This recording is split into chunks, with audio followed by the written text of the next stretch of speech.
मंडी के गेट पर जो धरना प्रदर्शन दिया जा रहा है, क्या है मामला? मामला ये है कि मंडी समिति के जो कर्मचारी हैं उनका आढ़तियों के प्रति व्यवहार शोषण करना और ज्यादा मंडी शुल्क का उठाना। दूसरी बात, उनसे कोई शिकायत अगर रखी जाती है कि भाई इतना मंडी शुल्क आप देख लीजिएगा या फिर हमें हमारे डॉक्यूमेंट्स से वो अपने डॉक्यूमेंट्स मिला लें, उसको भी वो तैयार नहीं है। गेट पर कर्मचारियों का नियमित तरीके से जो हमारे पीआरडी के जवान हैं उनके हाथ में कमान को सौंप के रखा है, चाहे वो गलत चढ़ाएं, वे अनभिज्ञ मतलब एक अनुमान में चढ़ा करके मंडी शुल्क हमसे वसूलते हैं। दूसरा, अगर इनसे कोई शिकायत की जाती है तो एक सीधी खुली धमकी है कि या तो चुप रहो, अन्य आपका जो लाइसेंस है उसे नष्ट कर दिया जाए। हम लोग सभी पीड़ा में हैं। तो क्या मांगे हैं आपकी? हमारी मांग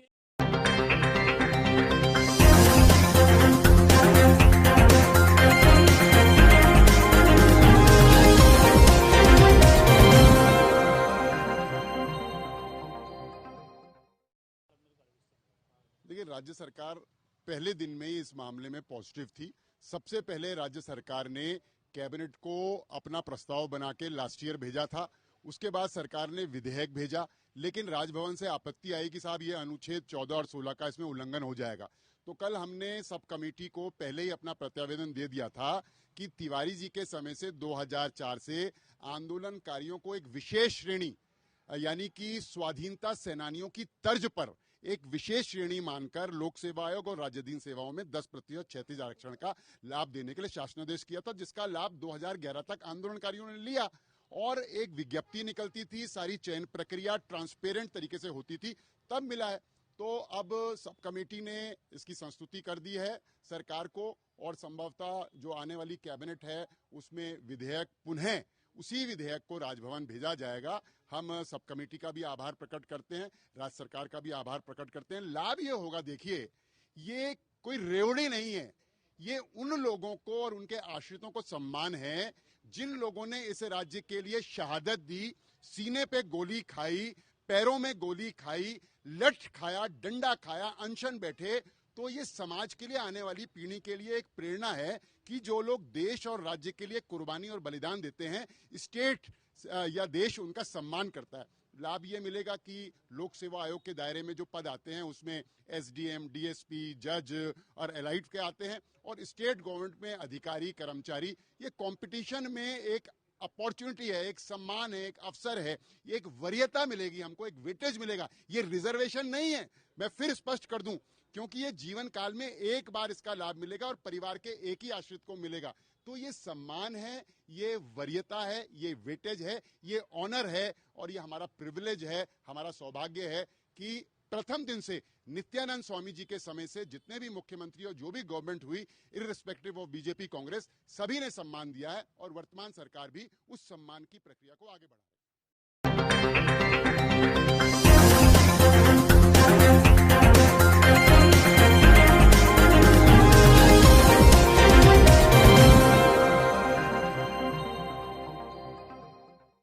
लखीमपुर खीरी के थाना मितौली क्षेत्र का मामला। चोरों ने क्षेत्र के रानीबेहर पुरवा के 3 घरों को बुधवार रात निशाना बनाया। तीनों घरों से चोर जेवर, नकदी समेत अन्य कीमती सामान उठा ले गए।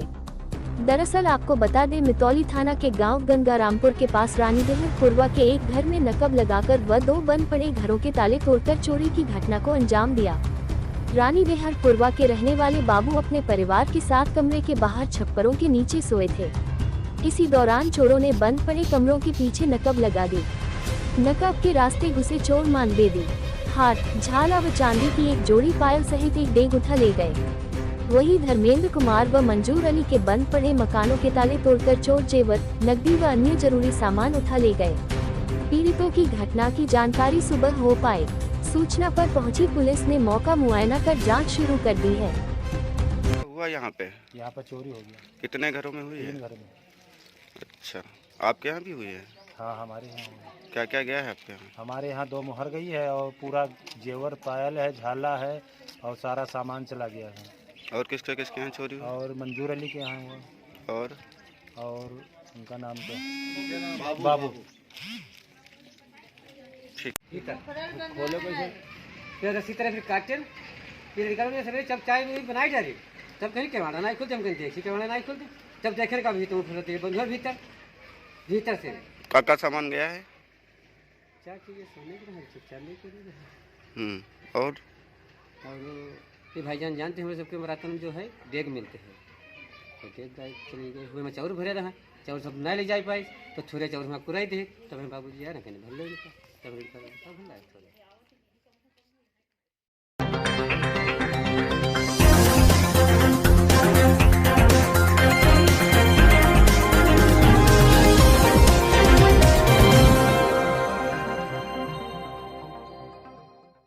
यूपी के फतेहपुर जिले के खागा कोतवाली क्षेत्र के अजनई गांव के किनारे खेत में जलता हुआ अज्ञात शव देखकर हड़कंप मच गया। शव को देखे जाने के बाद स्थानीय लोगों ने फोर्स को दी सूचना। मौके पर डीएसपी खागा ने शव को कब्जे में लेकर फोरेंसिक टीम के माध्यम से युवक की शिनाख्त कराए जाने के प्रयास में जुट गए। स्थानीय लोगों की माने तो टोच की तहवह लोग सुबह अपने अपने कार्यों के लिए निकल रहे थे कि तभी रोड किनारे एक खेत से धुआं निकलता देख मौके पर जाकर देखा तो एक अज्ञात युवक का शव जल रहा। इस घटना की जानकारी खागा कोतवाली पुलिस को दिया। मौके पर पहुंचे डीएसपी ने युवक के शव को कब्जे में लेकर उसकी शिनाख्त कराए जाने के लिए टीम को लगा दिया है। डीएसपी खागा ने बताया कि एक शव जला मिला है, उसकी शिनाख्त कराए जाने का प्रयास किया जा रहा है। जनपद फतेहपुर थाना खागा के ग्राम अजनई की सीमा में एक शव जली हुई अवस्था में पाया गया है। इसको पोस्टमार्टम के लिए भेजा जा रहा है और बाकी अन्य जो हमारा वैज्ञानिक विश्लेषण का तरीका है उन विधियों का प्रयोग किया जाएगा। इसके अनावरण का प्रयास किया जाएगा, पता लगाने का प्रयास किया जाएगा कि कहाँ रहने वाला व्यक्ति है ये। इसकी शिनाख्त पहले जरूरी है, सबसे शिनाख्त हो जाएगी, घटना का शीघ्र खुलासा किया जाएगा।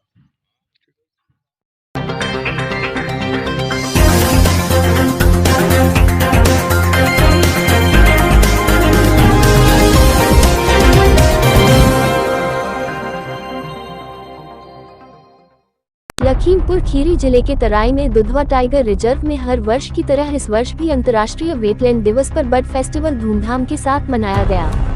इस अवसर पर दुधवा टाइगर रिजर्व की वन रेंज मजगई के वन क्षेत्राधिकारी शोभनलाल ने अपने वन कर्मियों के साथ मिलकर क्षेत्र के ही उद्धव नगर के सरकारी विद्यालय के छात्र छात्राओं को सुहेली बैराज पर ले जाकर नदी में हजारों किलोमीटर दूर का सफर तय कर पहुँचे साइबेरियन पंछियों के दीदार करवाए, जिनको देखकर छात्र छात्राओं में खुशी की लहर दौड़ गई।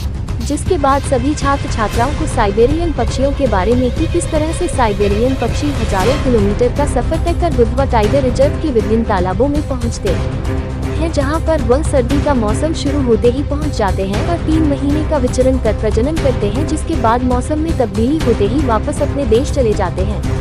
साथ ही पाक प्रशासन के द्वारा इनकी सुरक्षा को लेकर भी खास प्रबंध किए जाते हैं, जिससे कि किसी तरह से इनको कोई नुकसान न पहुंच पाए। इसके अलावा भी उनको तमाम तरह की जानकारी दी गई। फेस्टिवल का त्यौहार जो मनाया गया है, बर्ड फेस्टिवल के साथ साथ आज अंतर्राष्ट्रीय वेटलैंड डे, विश्व आर्द्र दिवस भी है। मतलब जो अंतर्राष्ट्रीय वेटलैंड दिवस है उसको भी बर्ड फेस्टिवल के साथ साथ मनाते हैं। आज 2 त्यौहार हैं। वेटलैंड जो है वो हमारी पारिस्थितिकी तंत्र का एक बहुत बड़ा अंग है, बहुत बड़ा हिस्सा है, जिसमें जो हमारे जलीय जीव जंतु हैं वो निवास करते हैं, उनका वास स्थल है और हर प्राणी का पारिस्थितिकी तंत्र में बना रहना जरूरी है। वेटलैंड को संरक्षित करने की बात जहाँ तक है, 1971 में 2 फरवरी के दिन शुरू हुआ। ईरान का एक रामसर वेटलैंड है, वहाँ उसको संरक्षित करने से बात शुरू हुई। उसके बाद में फिर 1975 में इसको लागू किया और पूर्णतः ये 2 फरवरी 1997 को पूरे विश्व ने इसको लागू किया और विचार किया कि ज़रूर वेटलैंड को कंजर्वेशन किया जाए, इनको संरक्षित किया जाए, तभी पारिस्थितिकी तंत्र मजबूत होगा। अगर हम किसी वेटलैंड को ये कहें कि ये पारिस्थितिकी तंत्र का एक फेफड़े के रूप में काम करता है तो गलत नहीं होगा। और उसमें तमाम तरह के साइबेरियन पक्षी जो जलीय पक्षी हैं वो अपना दूसरे देशों से साइबेरियन मतलब जो देशों से साइबेरियन पक्षी जो है देशों से आकर के हज़ारों किलोमीटर की दूरी तय करके और हमारे देश में आते हैं, चूँकि वहाँ पर खाना पानी की स्थिति बड़ी नाजुक हो जाती है, बर्फ़ जम जाती है, इसलिए यहाँ पर आते हैं और जैसे ही गर्मी स्टार्ट होती है मार्च के स्टार्टिंग में ये वापस अपने मतलब जो है देश में चले